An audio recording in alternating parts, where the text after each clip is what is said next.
"Oh my God, who did this to you?" Elena's voice cracked as the flashlight trembled in her hand. The narrow beam cut through the damp darkness and landed on a man collapsed on the concrete floor. Blood dried and fresh pooled beneath him like a dark halo. His white shirt was soaked crimson, torn open to reveal a gunshot wound in his shoulder and a deep gash across his ribs. His face was bruised beyond recognition, his breathing shallow, his skin pale as ash. Her heart hammered so hard she could hear it in her ears. The basement smelled of rust, mildew, and something metallic, something dying. This was supposed to be a simple cleaning job one afternoon in a vacant mansion on the quiet edge of South Boston. The realtor had smiled, casual as could be, empty for months, nothing but dust and cobwebs. Now there was a living man bleeding out in the shadows. She knelt despite herself, old instincts rising from a life she thought she'd buried 2 years of nursing school before Noah came, before Derek, before everything fell apart.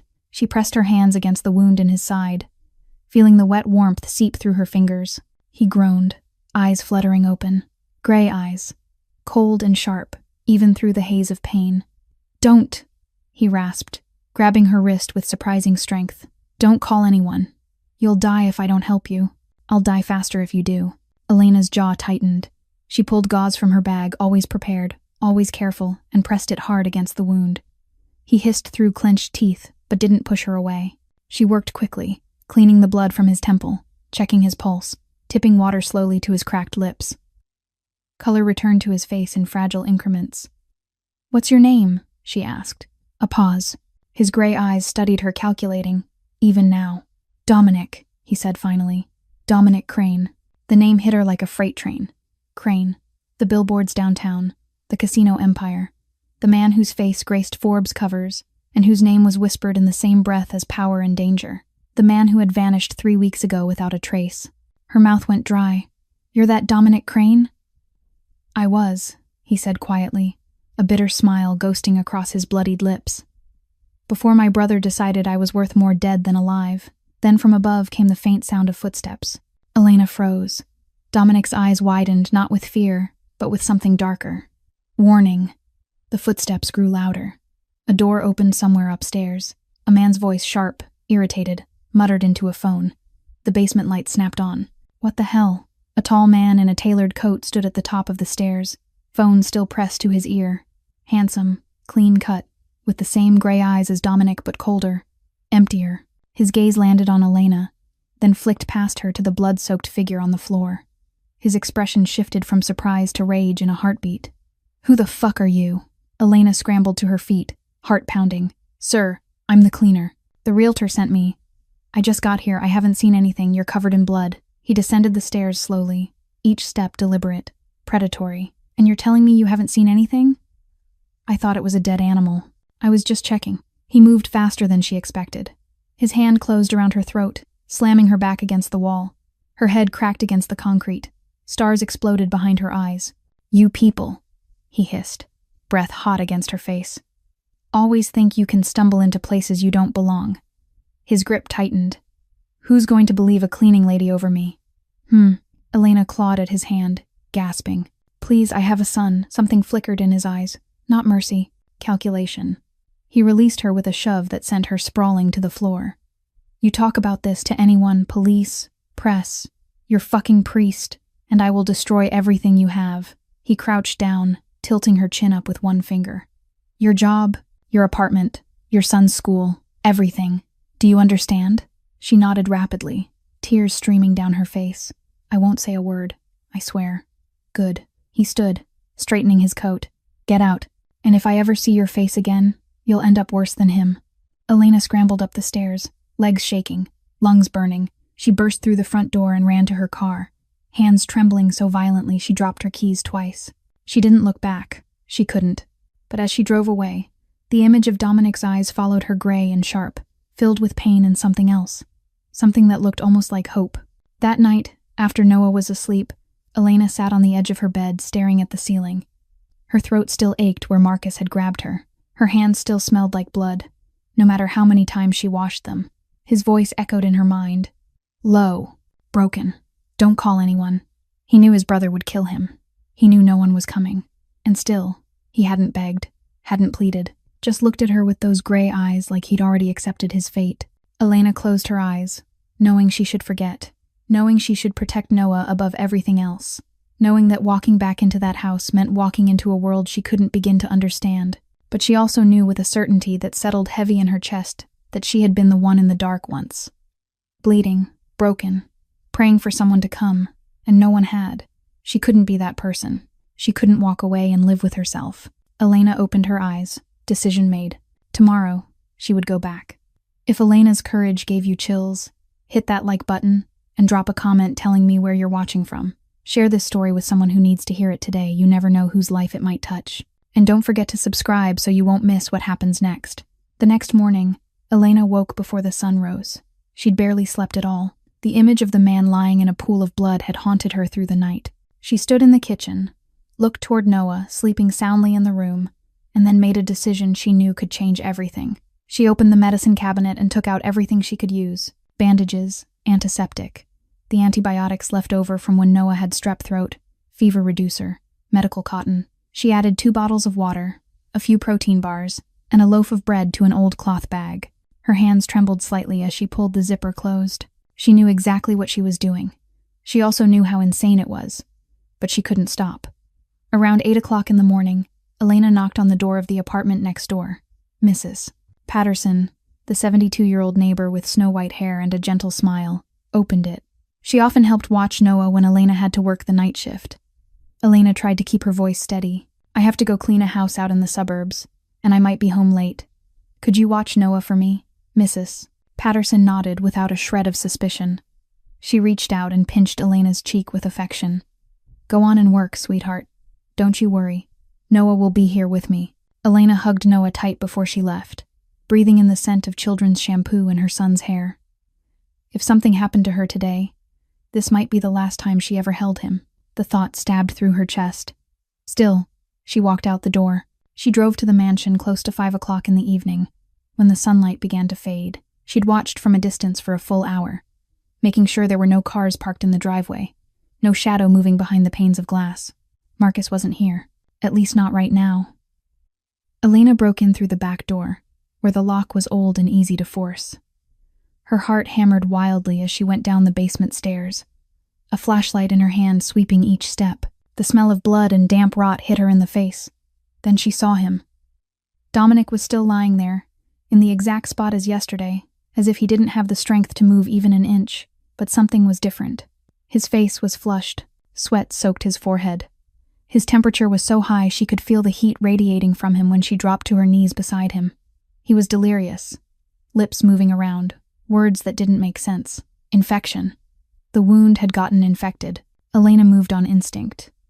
2 years of nursing school hadn't been enough to earn a degree, but it was enough for her to know what she had to do. She cut away the old bandage, now yellowed and reeking. The wound at his side was swollen, pus beginning to form. She cleaned it with saline, applied antiseptic, then dusted antibiotic powder over it before wrapping it again. Dominic groaned in his fever dream but didn't wake. She tipped 2 fever reducer pills into his mouth, lifted his head, and forced him to drink, 1 small sip at a time. Most of the water spilled out, but some slid down his throat. She sat beside him for a full hour, changing the cool cloth on his forehead, watching his breathing moment by moment. Little by little, the fever eased. The red in his cheeks faded. His breaths became steadier. Then those gray eyes opened. At first they were clouded, empty. But when he saw her, something flashed. Surprise, confusion, and something else Elena didn't dare name. "You came back." His voice was raw, as if his throat had been bone dry for a long time. It wasn't a question. It was a stunned statement. Elena nodded and kept wiping the sweat from his forehead. "I told you. I know what it feels like to be left in the dark." Dominic didn't speak. He only stared at her, with the look of someone who'd lived on betrayal, who'd grown used to being abandoned, and now didn't know what to do with the fact that someone had actually stayed. Maybe this was the first time in his life that power and money weren't what kept someone at his side, just a choice. Elena stood when the sky began to darken. She couldn't stay any longer. Noah was waiting, and Marcus could come back at any moment. She turned to go, and then felt a hand close around her wrist. Light, weak, but strong enough to stop her. "Tomorrow, same time," Dominic said, his voice no more than a whisper. It wasn't an order. It wasn't the demand of a man used to giving commands. It was the plea of someone who was drowning, clinging to the last piece of driftwood. Elena looked down at his hand on her wrist. Then she nodded. "Tomorrow," she said softly, and then she slipped her hand free and climbed the stairs, leaving the most powerful man in Boston alone in the dark. But this time, he knew someone would come back. And sometimes, just knowing that is enough to keep a person alive. On the third day, Elena realized Dominic was much better. The fever had broken completely, and his gray eyes were no longer glazed over, but sharp again, even if exhaustion still left its mark. He could sit with his back against the wall now, though every movement still made him wince with pain. Elena sat across from him on the cold concrete floor, changing the bandage on the wound along his ribs. She worked in silence, but hundreds of questions were twisting through her mind. Finally, she couldn't hold them back anymore. "Why?" she asked, her voice soft but strong enough to crack the stillness. "Why would your brother do that?" Dominic didn't answer right away. He stared up at the basement ceiling, where a lone bulb hung on a wire, long dead. When he finally spoke, his voice was low and distant, as if he were telling the story of someone else, not himself. "Marcus is my half-brother, same father, different mother," he said. "My father was a ruthless man. He beat Marcus's mother until she left. Then he married my mother. He treated me like a prince." And Marcus stood outside looking in. Always the bastard son, never good enough. Elena's hands stilled as she looked at him. "That wasn't your fault." Dominic gave a quiet laugh, bitter as ash. "No. But I never tried to change it either. I had everything. I didn't realize he had nothing." He fell silent for a moment, then went on. "That night, Marcus called me, said he wanted to meet, to talk about family business." His voice sounded sincere. I believed him. I went alone. I didn't bring anyone with me. It was the biggest mistake of my life. Elena listened, her heart tightening. She could picture it, the most powerful man in Boston walking into a trap because he trusted his own brother. "When I got there, they were waiting," Dominic said, his voice turning cold. "Roman Castellano's men, the boss of the rival family I've been fighting for 10 years. They shot me before I could react, one bullet to the shoulder." He lifted a hand and touched the wound Elena had wrapped with such care. "I went down. I thought I was going to die. But then Marcus stepped forward." Elena held her breath. "And then?" Dominic looked straight into her eyes. His gaze was empty, like he'd made peace with this pain a long time ago. He pulled out a knife, looked at me, then stabbed. He indicated the wound at his ribs. One strike, deep, but not deep enough to kill. He didn't have the nerve to finish me. He just stood there, watched me bleed, then ordered his people to drag me down here, to let me die slowly. Elena felt sick. That kind of cruelty went beyond anything she could have imagined. She knew this world was dark. She knew people could do horrific things to each other, but hearing a man describe being stabbed by his own brother still made her shiver. "The bullet was business," Dominic said, his voice calm in a way that was almost frightening. "But the knife? That was my brother's hand." And he still didn't have the courage to see it through. Silence settled over the basement. Elena didn't know what to say. She could only sit there, looking at the man in front of her with a new understanding. This wasn't only a mafia boss. This was a man betrayed by his own blood. "Do you know what shocked me most?" Dominic asked, still staring into the empty space ahead. "I wasn't shocked. Deep down, I always knew this could happen. When you have power, everyone wants something from you. Nobody simply stays. That's the price of power. You never know who's real." He looked at Elena, his gray eyes sharp, holding a question he didn't say out loud. "Why are you here? What do you want from me?" Elena read the question in his gaze, but she didn't answer it. Instead, she asked her own, "Why didn't you call the police? Why didn't you get someone to help you? You're Dominic Crane. You've got an entire empire." Dominic laughed, but there wasn't a trace of humor in it. "Because Marcus has my money, my attorneys, my connections. Right now, to the outside world, he is me." He tilted his head, his eyes weary but keen. "And who do you think they'd believe? A house cleaner or a billionaire? Money always speaks louder than the truth." Elena didn't respond. She knew he was right. She'd lived her whole life in a world where her voice carried no weight. A poor woman, a single mother, a cleaner. Nobody listened to people like her. But she was still here, and she wasn't going to walk away. On the 5th day, Elena arrived at the mansion in the late afternoon. As usual, she'd fallen into a dangerous habit now, a secret routine known only to her and the man in the basement. Dominic was much stronger. He could sit up on his own without help, and the wound was slowly healing, even though it still hurt. Elena was changing his bandage, her hands quick and sure after days of practice, when she heard it, the sound of a car engine, tires grinding over gravel, a car door slamming shut. The blood in her veins turned to ice. Dominic reacted instantly, his eyes sharpening. He's back early. Hide. Now. Elena didn't need to be told twice. She grabbed the medical bag in a panic and shoved it beneath an old tarp in the corner of the basement. Then she looked around, frantic for somewhere to disappear. The stack of cardboard boxes. She lunged toward them and pressed herself into the narrow space behind. Before she vanished completely into the dark, Dominic lowered himself to the floor, closed his eyes, and let his body go loose, as if he were still trapped in a coma. Heavy footsteps thudded on the stairs. Then the light snapped on, harsh and blinding. Elena watched through a slit between the boxes, her heart beating like it wanted to tear out of her chest. Marcus came down into the basement. He looked different from the first time she'd seen him. The expensive suit was the same, the cold posture was the same. But now there was something smug in the way he moved. Like he'd won. Like everything was unfolding exactly the way he'd planned. He walked straight to where Dominic lay. He looked down at his brother with open contempt. Then he kicked. Hard. Right into Dominic's ribs. Right where the wound was. Dominic didn't react, even though Elena knew that kick had to hurt beyond words. He stayed perfectly still, breathing evenly like a man lost in a deep, unbroken stupor. Marcus spat on his brother. Pathetic, he sneered. The King of Boston. Look at you now. His phone rang. He answered, and his voice changed completely, becoming smooth, almost respectful. Roman. Yes, everything's ready. The transfer meeting will happen in 5 days. He glanced down at Dominic. He'll be dead before then. Nobody's coming to save him. Elena forced herself not to breathe. She pressed deeper into the darkness, praying he wouldn't turn his head in her direction. But then Marcus paused. He drew a long breath in, his nose wrinkling. There's a smell, he said into the phone, his tone turning suddenly sharp. Hold on. He scanned the basement, eyes sweeping every shadowed corner. Cheap soap. Someone's been here. Elena's heart nearly exploded. Soap. She'd used cheap soap at home that morning. The scent was still on her skin, in her hair. Marcus started to circle the basement, his steps slow and deliberate. He was hunting. Elena held her breath, flattening her back to the wall, her body shaking in a way she couldn't control. His footsteps came closer, closer still. Then he stopped, right in front of the boxes where she was hiding. Elena shut her eyes.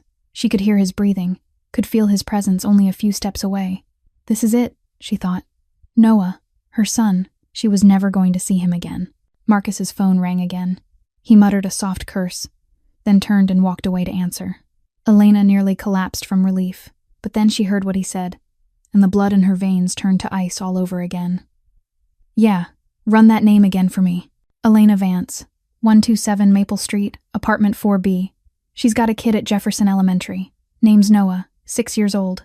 He paused, listening. Then he gave a cold laugh. Not yet. No need to do anything fast. It's just insurance. But if someone's poking around out here, you start with the kid. Mothers always break faster when their children get touched. Then he went up the stairs, his footsteps fading, the door slamming shut. Elena didn't move. She couldn't. Her body was numb, her mind spinning. He knew her name, her address, her son's school, Noah, her 6-year-old boy, innocent, and tied to none of this. She stumbled out of her hiding place, her face white as paper. Dominic had opened his eyes and was watching her, grave. You have to stop coming here, he said, low and serious. Right now. Run. Elena shook her head, her voice trembling but firm. He knows my address. He knows my son's school. Running won't save me anymore. Dominic watched her for a long time. Then something shifted in his eyes. It wasn't only the will to survive anymore. It was something else. Protection. Resolve. 5 days, he said, his voice like steel. That's all I need. I'll get you out of this. Both of you. On the 6th day, Dominic could sit up without Elena having to brace him. The wound was healing. Slowly. He leaned back against the cold basement wall, watching her change his bandages in the weak spill of light from her flashlight. Elena worked in silence, her mind still spinning from what had happened yesterday. Marcus knew her name. He knew her address. He knew about Noah. Every time the thought rose up, her hand started to shake again. She reached for a fresh roll of gauze, and that was when her sleeve slid up, baring her wrist. Dominic saw it. Faint scars, old but still there. Parallel marks, not something she'd done to herself, but the lingering evidence of being tied up, yanked around, held so tightly the skin had bruised and split. Elena realized he was looking. She yanked her sleeve down, but it was too late. She waited for the question, waited for judgment. But Dominic didn't ask. He just stayed silent, gray eyes deep, fixed on her with something that looked like understanding. And that silence made Elena want to speak. "I got married when I was 19, she heard herself say, as if someone else were speaking through her, to a man named Derek. I thought it was love. It turned out to be hell."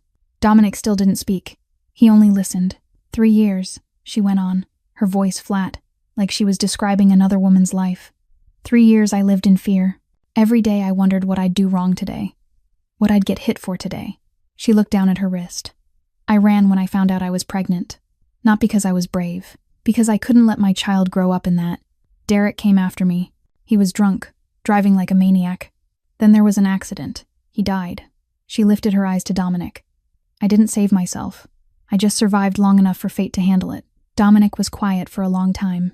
The basement was so still Elena could hear her own heartbeat. Then he spoke, his voice low and far away. "When I was 12, Marcus was 8. My father beat him with a belt because he broke a vase." Elena looked at him. This wasn't a mafia boss anymore. This was a boy who'd never forgiven himself. "I hid in my room," Dominic continued, staring into nothing. "I could hear him screaming, each lash, each plea, and I did nothing. I just covered my ears and waited until it went quiet." His voice trembled slightly. "I told myself I'd make it up to him. I gave him money, position, everything.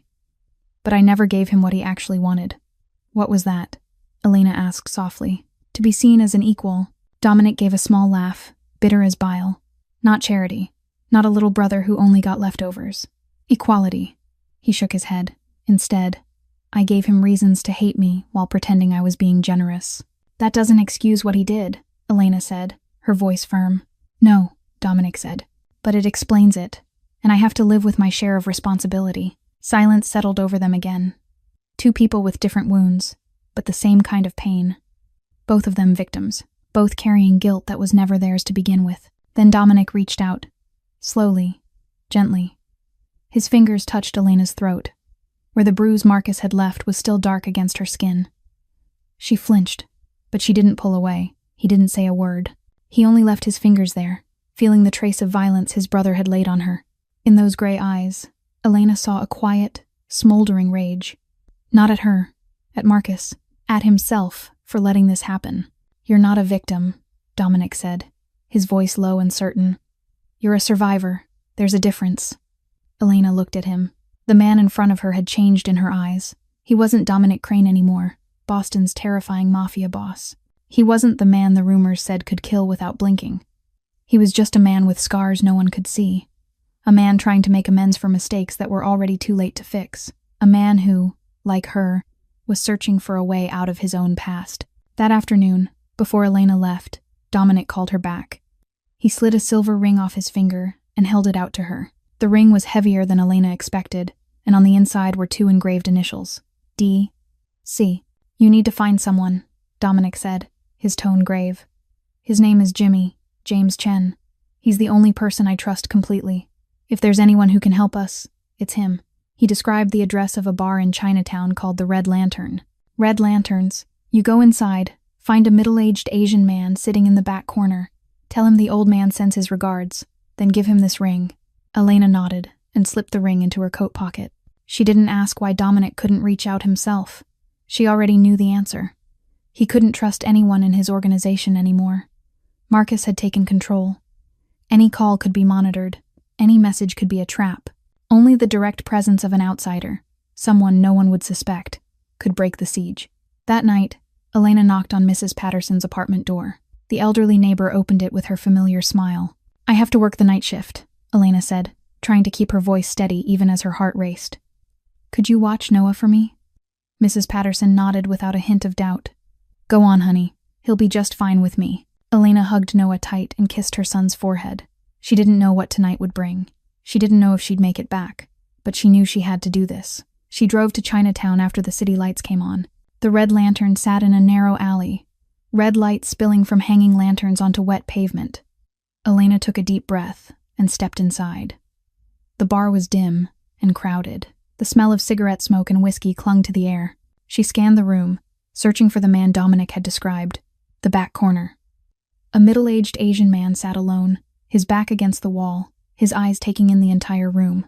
His face was carved from stone, his gaze sharp as a blade. Elena walked straight to his table. The man looked up at her, wary. "The old man sends his regards," Elena said, her voice low but clear. The man went still, his eyes narrowed as he sized her up from head to toe. "Who are you?" he asked, his voice cold. Elena didn't answer. She only set the ring on the table. James Chen stared at it. Then he picked it up, turning it over in his hand, studying the engraving inside, and something in him cracked open. "Dominic Crane is dead," he said, his voice shaking. "The whole world knows that." "He's not dead," Elena said. "He's in a basement, badly injured, being held by his own brother." James Chen lifted his eyes to hers. Those knife-sharp eyes were wet now, rimmed red. The hand holding the ring trembled. 3 weeks, he said, his voice catching. "I've been looking for him for 3 weeks. I tore this whole city apart. And he was right here, under our noses. He needs to be rescued," Elena said. "Who are you?" James Chen asked, looking at her with an expression that held both gratitude and suspicion. "Why are you helping him?" "I'm nobody," Elena said. "Just a house cleaner who can't walk away." James Chen studied her for a long moment. Then he nodded, his gaze softening. "That's not nobody," he said. "That's the only kind of person worth trusting in this world." They made their plan in the bar's darkest corner. Friday night, midnight, an armored vehicle, a private doctor, a safe house outside the city. "I'll get my people ready," James said, "but we have to move fast. If Marcus finds out, there'll be blood. Friday night, midnight, be ready." He spoke the last words as Elena stood to leave.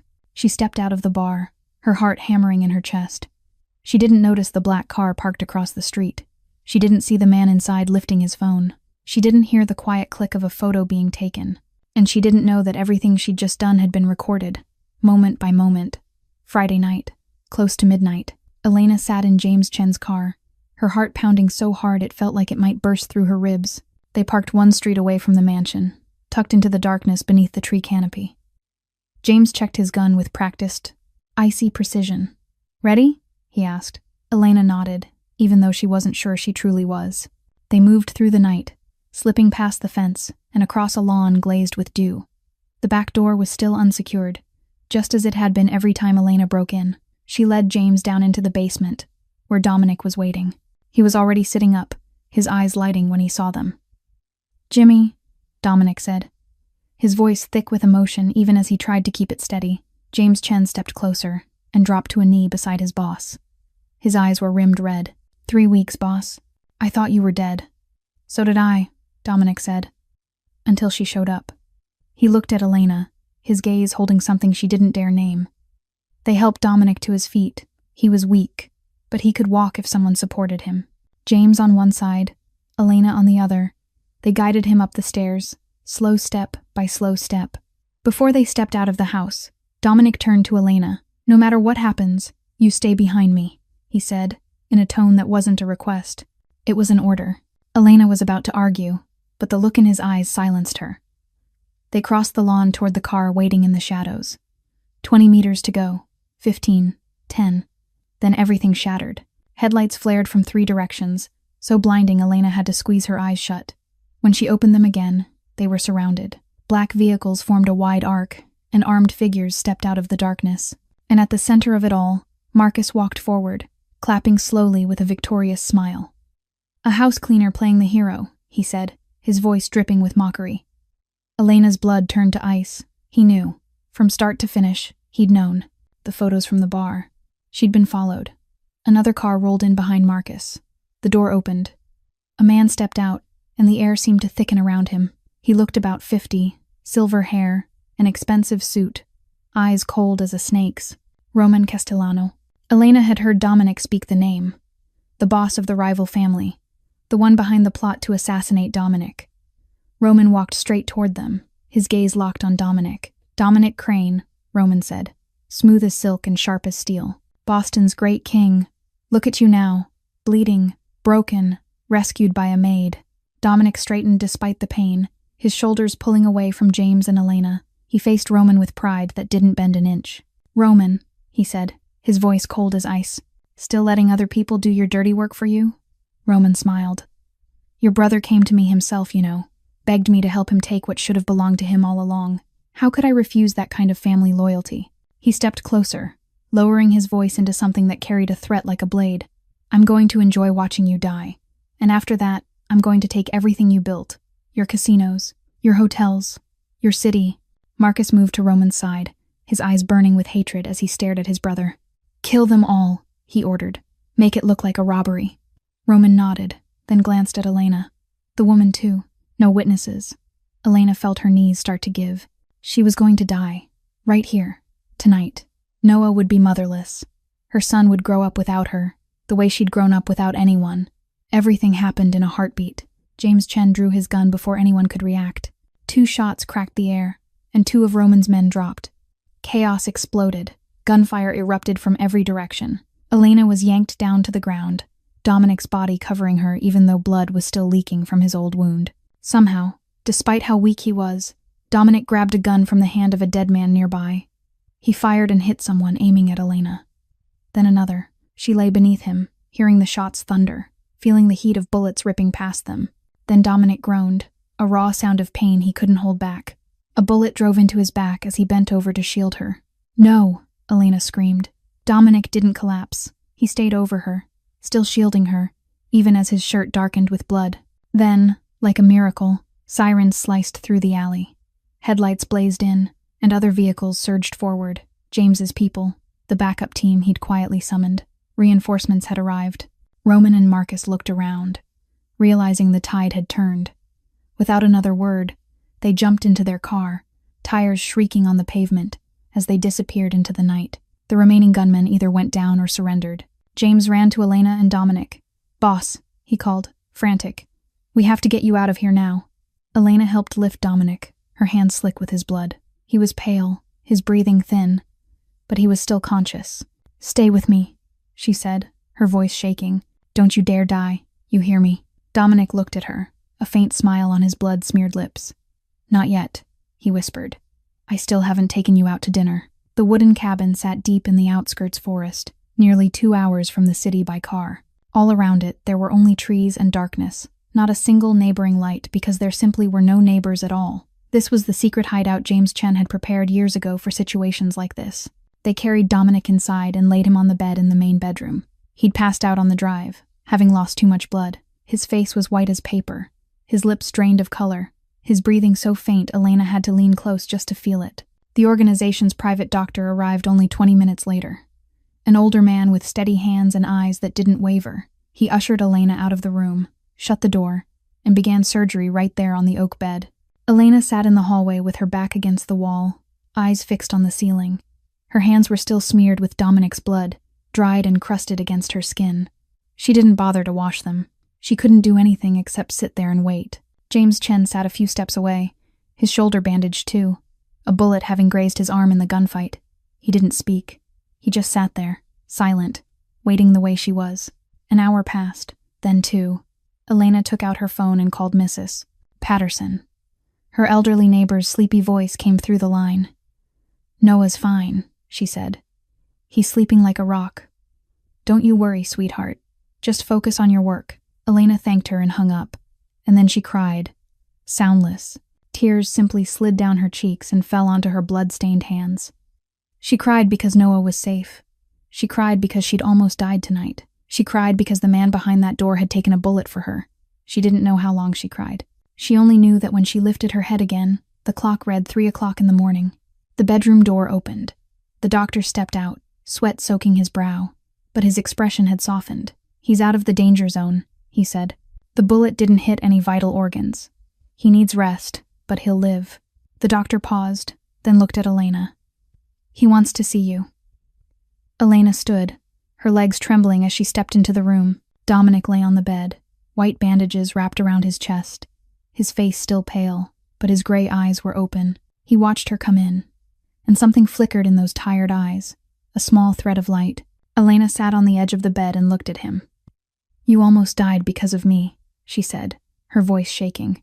You almost died because of me, Dominic replied, his voice rough and weak. Twice now.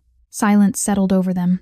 The room held only Dominic's shallow breathing and the wind slipping through the window crack. Then he spoke again, his voice no more than a whisper. "I've never said this to anyone," he said. "When my father died, I didn't cry. I felt relieved. He was a cruel man, Elena. To Marcus's mother, to Marcus, to everyone except my mother and me." Dominic paused. "I built this empire thinking I was different from him, better than him. But I'm not, am I? I've hurt people. I let Marcus become what he is now because I was too busy being king to be a brother." His eyes shone. Not quite tears, because Dominic Crane didn't cry, but close. "You asked why I didn't want you to call anyone to rescue me," he went on. "The truth is, I thought I deserved to die in that basement, like payment for everything I've done."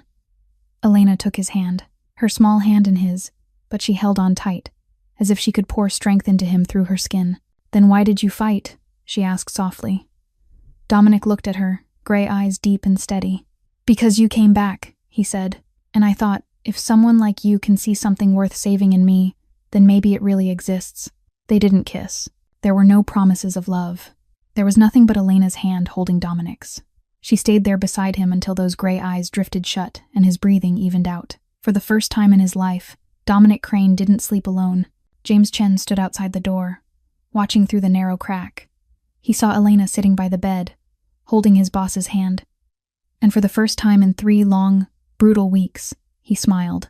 Maybe the boss had finally found something more valuable than power. 2 days later, Dominic could walk on his own. The wound still hurt, but he was a hard man, a man who'd learned how to endure. His gray eyes had cleared, no longer dulled by fever or blood loss. There was a fire burning in them now, a fire of resolve and a low, smoldering rage. Elena knew her apartment wasn't safe anymore. Marcus knew the address. He knew about Noah.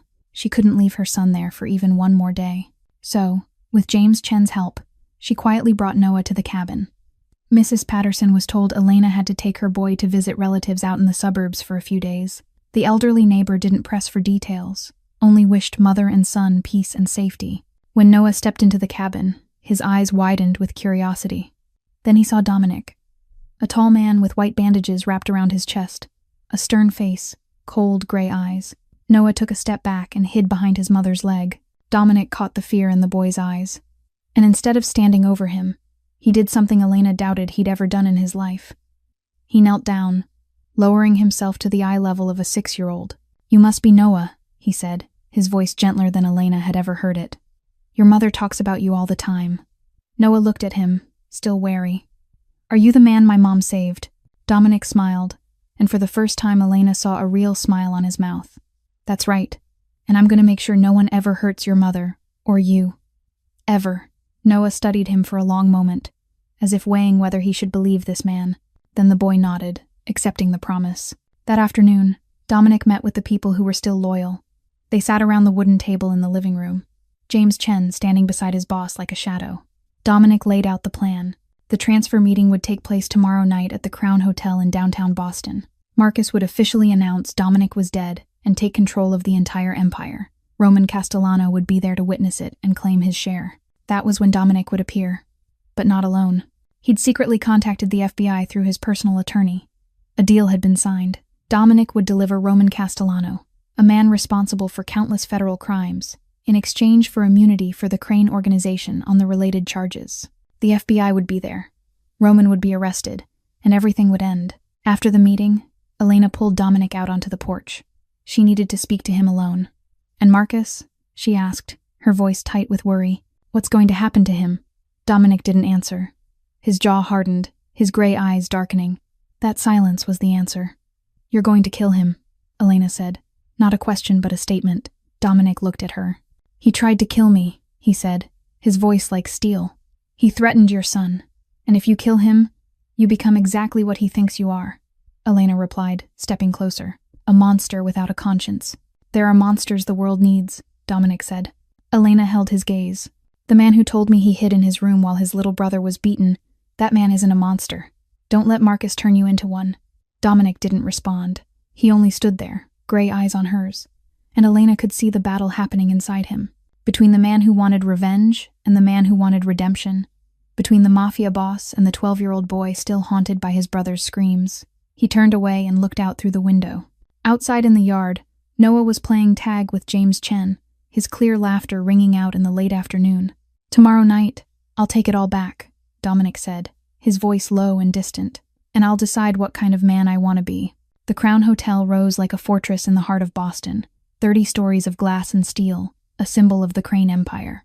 Tonight, the 30th floor was completely sealed off. A VIP conference room with glass walls overlooking the entire city, the place where billion-dollar decisions were made, where the fate of thousands could be decided with a signature.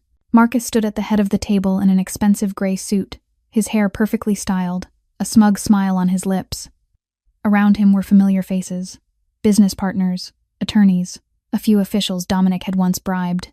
And seated beside Marcus was Roman Castellano, the boss of the rival family, smiling with the satisfaction of a man who'd just won a long, patient game. "As you all know," Marcus began, solemn and draped in theatrical grief, "my brother, Dominic Crane, passed away in a tragic accident 3 weeks ago. As his only remaining next of kin, I'll assume full control of the Crane family's assets and business operations." Nods circled the table. No one questioned it.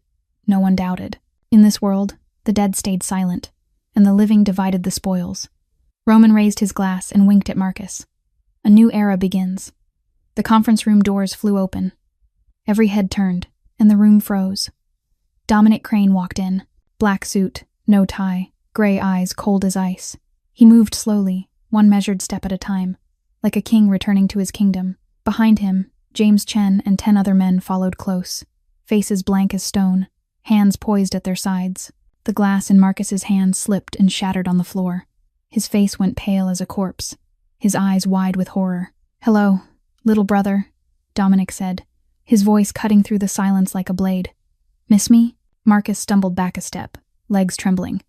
"You were supposed to be dead," he stammered.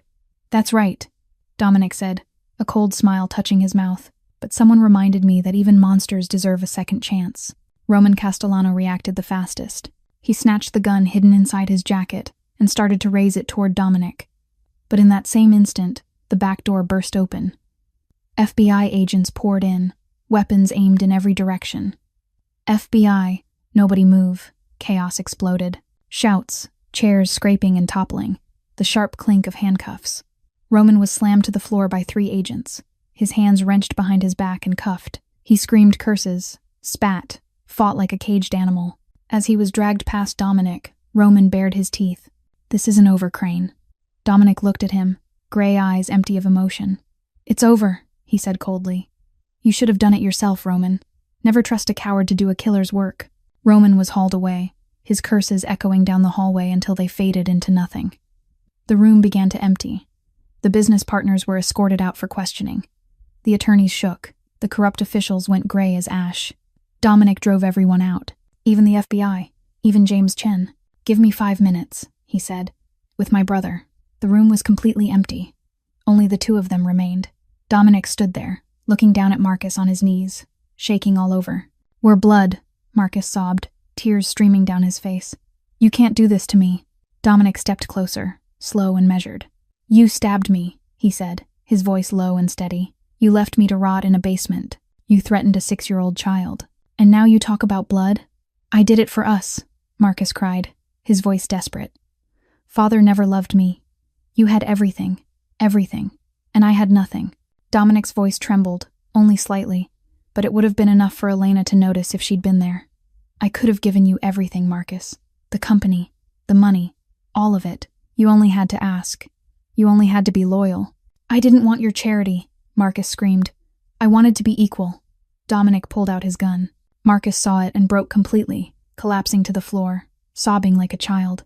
"Please, please, I'm your brother." Dominic stood over him, the gun aimed at Marcus's head. His hand shook, not from fear, from the war inside him. He remembered the 8-year-old boy being beaten with a belt, remembered the screams leaking through the bedroom door, remembered his own cowardly silence. Then he lowered the gun. "I'm not going to kill you," Dominic said, his voice hollow, "because that would be mercy. And I'm not generous enough for that anymore." He turned toward the door, where James Chen was waiting.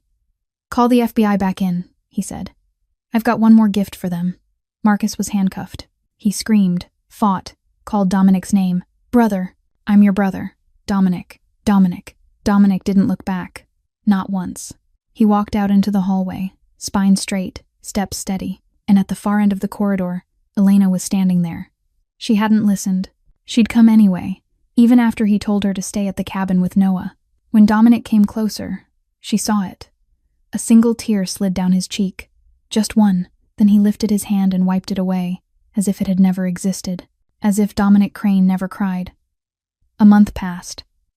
News of the Crane and Castellano case flooded every newspaper, every television channel, every social media feed. Mafia boss survives an assassination plot by his own brother. The sensational headlines were everywhere, alongside photos of Dominic, of Marcus in handcuffs, of Roman Castellano being marched into a police car. But another story spread just as fast, just as shocking. The story of the cleaning woman who saved the boss. Reporters hunted Elena like vultures that had caught the scent of blood.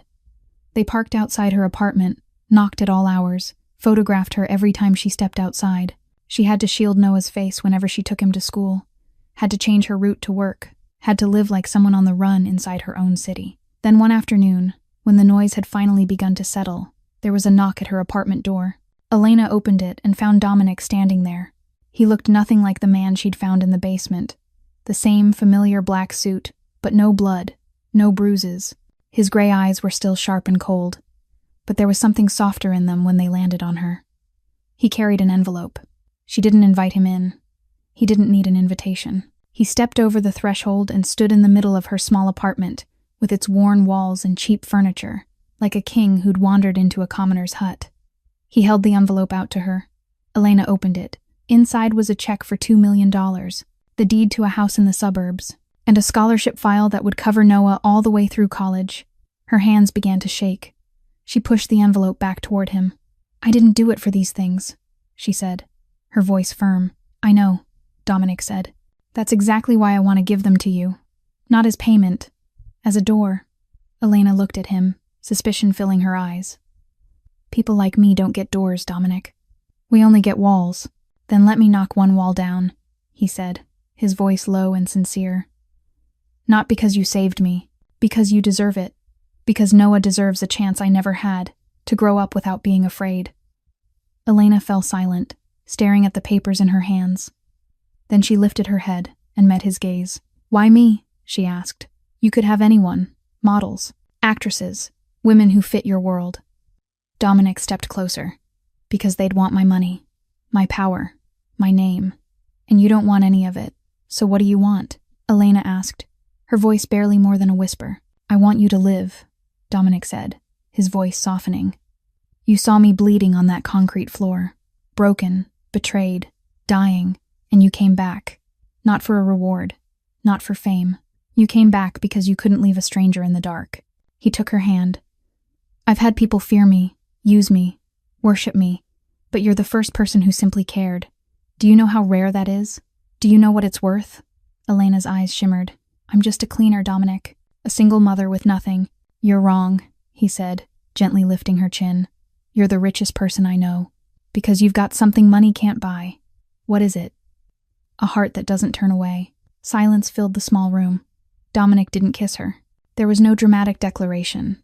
He only said, his voice gentle in a way it had never been before, "I'm not asking for anything. I just want to be here. For you. For Noah. Whatever you're comfortable with." Elena looked at him. The most powerful man in Boston standing in her cheap apartment, gray eyes waiting for an answer she had every right to refuse. "One step at a time," she said at last. "But yes, stay." Dominic smiled. For the first time, Elena saw him smile without restraint, without hiding, without armor. Just a real smile that lit up those cold gray eyes. The bedroom door burst open. Noah ran out, bright-eyed. "Mom," he shouted. "Is that the man you saved? Can he stay for dinner?" 6 months later, the federal trial took place in the Boston courthouse. The whole country was watching, with hundreds of reporters packed outside the building, cameras pointed in every direction. Marcus Crane was charged with conspiracy to commit murder, money laundering, and colluding with an armed criminal organization. Roman Castellano had been tried separately in an earlier case, sentenced to life without parole for a long list of federal crimes accumulated over 3 decades. Now it was Marcus's turn. He sat at the defense table, his expensive suit still crisp, but his eyes empty and worn. 6 months in detention had changed him. The smug arrogance was gone. All that remained was a man waiting for judgment. Elena was called as a witness on the afternoon of the trial's third day. She stepped up to the stand, swore to tell the truth, then sat in the chair facing the jury. Her heart was racing, but her expression stayed calm. She'd prepared for this moment. She'd known it was coming. Marcus's attorney was a middle-aged man in a three-piece suit, with eyes sharp as a knife. He stood and approached Elena with a courteous smile she knew was fake. "Miss Vance," he began, his tone sweet. "You work as a cleaner, correct?" "No license. You don't pay your taxes in full, correct?" "Yes," Elena said, her voice steady. "You have a history with violent men. Your ex-husband," he continued, flipping through the file in his hand. "My ex-husband beat me for 3 years." Elena cut in, her voice carrying through the courtroom. "I survived. That makes me a witness, not a liar." The attorney paused, but quickly recovered. "You received $2 million from Dominic Crane," he said, his meaning unmistakable. "Did you fabricate this entire story in exchange for money?" Elena looked at the jury. 12 people sitting there, listening, judging. She studied each face, then spoke, calm and certain. "I found a man bleeding to death in a basement," she said. "I went back because I couldn't live with myself if I didn't. I'm testifying because it's the truth. And I accepted help because for the first time in my life, someone believed I deserved it." She turned and looked the attorney straight in the face. "I'm a cleaner. I'm a single mother. I'm nobody important. But I saw someone dying, and I chose not to walk away. That's all." The courtroom went silent.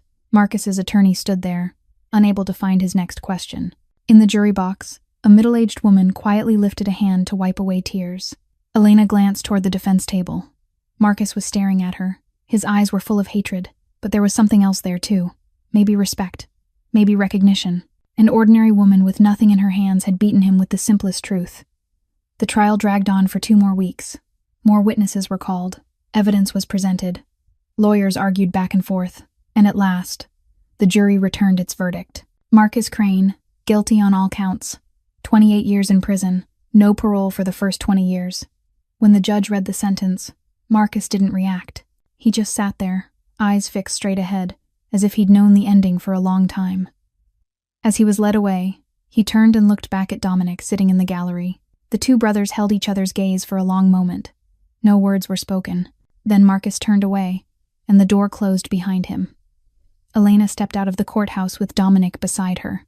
Reporters immediately swarmed them, microphones and cameras thrust toward her face. "Miss Vance, what does it feel like to be a hero?" someone asked. Elena didn't stop. She kept walking, her voice rising above the chaos. "I'm not a hero," she said. "I just did what anyone should do. The problem is, not everyone does." 1 year after the trial, the Second Chance Foundation officially launched. Its office sat in downtown Boston, inside an older building that had been renovated, not far from Dominic's Crown Hotel.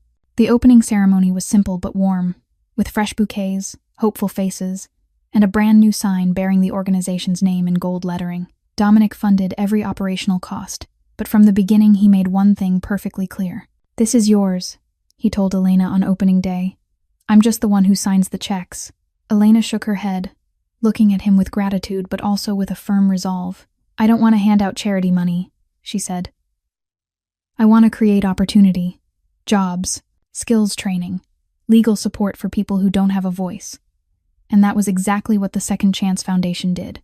The first person to walk through the door was Maria Santos, a 52-year-old house cleaner. She arrived with trembling hands and frightened eyes, and told Elena about 8 years of harassment by her employer. She couldn't report him because she didn't have legal residency papers, didn't speak English, didn't have power. He said nobody would believe a janitor over him, Maria told Elena, her voice breaking. Elena smiled, a smile filled with understanding. "I've heard that before." The foundation provided Maria with an attorney, an interpreter, and emotional support through the entire lawsuit. Maria won, receiving $200,000 in damages.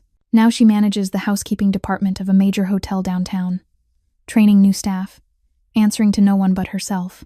At the foundation's gala, Maria stood before the crowd, tears shining in her eyes. "She showed me my voice has value," she said, looking toward Elena. "No one has ever done that for me before." The second was Kevin Wright, 34, a former inmate. Kevin served 8 years for armed robbery. When he got out, nobody would hire him. All they saw was a criminal record, not a human being. They only see the rap sheet, Kevin said bitterly. The foundation paid for Kevin to train as an electrician and helped him earn his license. Now he has his own apartment, a steady job, and last month he saw his daughter again after years apart. The child had grown into a teenage girl without him even knowing. She gave me a second chance when the whole world said I didn't deserve one, Kevin said at the gala, his voice thick. The third was Anna Chen, 19, a survivor of human trafficking. Anna had been smuggled from China to the United States when she was 15, forced to work in an illegal massage parlor. An anonymous call to the foundation's hotline led to the rescue. The foundation paid for Anna's therapy, GED classes, and community college tuition. Now Anna volunteers at the foundation, helping other survivors like she once was. She didn't just save my life, Anna said, her eyes wet as she looked at Elena. She gave me a reason to keep living. Through all of it, Elena and Dominic's relationship grew slowly and carefully. 8 months of dating, no rushing, no pressure. Dominic came to dinner at Elena's new home every week, the suburban house he'd bought for her and Noah. He helped Noah with homework, played ball with the boy in the backyard, learned how to become part of an ordinary family. Sometimes Elena watched the two of them, the most powerful man in Boston, patiently explaining long division to a 7-year-old, and she had to turn away to hide her tears. They still weren't living together. Elena wanted to do everything the right way. She didn't want Noah growing up thinking his mother had jumped into a relationship for money or power. She wanted Dominic to understand she was with him not for what he had, but for the man he was becoming. And Dominic accepted that. He waited. He didn't push. He was simply there, day after day, proving it with actions instead of words. Late one evening at the foundation office, Elena sat in front of her computer screen, staring at the long list of people who needed help. Hundreds of names, hundreds of stories, hundreds of lives waiting for a door to open. How do we help them all? She whispered, her voice heavy. Dominic stood beside her and rested a hand on her shoulder. One person at a time, he said gently, like you did for me, like you're still doing. On a drizzly afternoon, Elena drove to a cemetery outside Boston. She hadn't been here in years, but today, after the foundation gala, after hearing Maria Santos speak about finding her voice, she felt she needed to come. She carried a bundle of white flowers, simple daisies the woman had loved. The grave was in a far corner of the cemetery, beneath the canopy of an old oak tree. The headstone had gone gray with time, but the inscription was still clear. Helen Porter, 1950 to 2012. She made invisible children feel seen. Elena knelt and set the flowers beside the stone. Light rain fell into her hair, but she didn't care. She only stared at the words, and memory rushed in. Mrs. Porter had been the housekeeper at the orphanage where Elena grew up. She'd worked there for 20 years, mopping floors, washing clothes, cooking meals. No one noticed her, the way no one noticed children without parents. But Mrs. Porter noticed Elena. She taught her to read when no one else could be bothered. She held her whenever she cried. She told her she deserved to be loved, even when the whole world seemed to disagree. Then she got cancer. And because she was only a housekeeper without insurance, without savings, she died when Elena was 16. Elena never got to say goodbye. I thought of you today, Mrs. Porter, Elena whispered, her voice trembling in the rain. A woman came to the foundation. She's a housekeeper too, like you, 52, cleaning offices since she was 20. Her boss called her a little girl. She thought it was normal. Elena paused and swallowed back tears.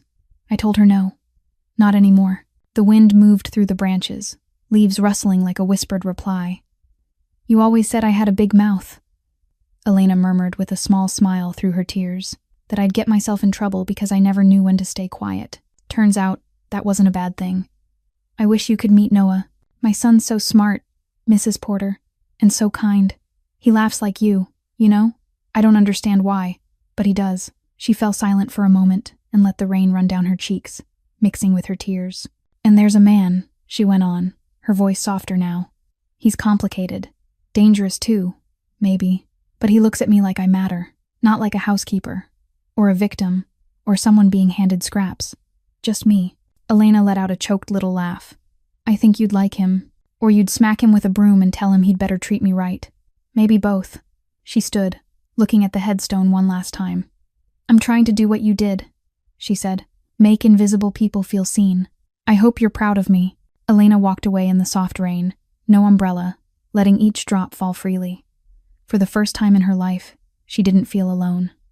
She carried Mrs.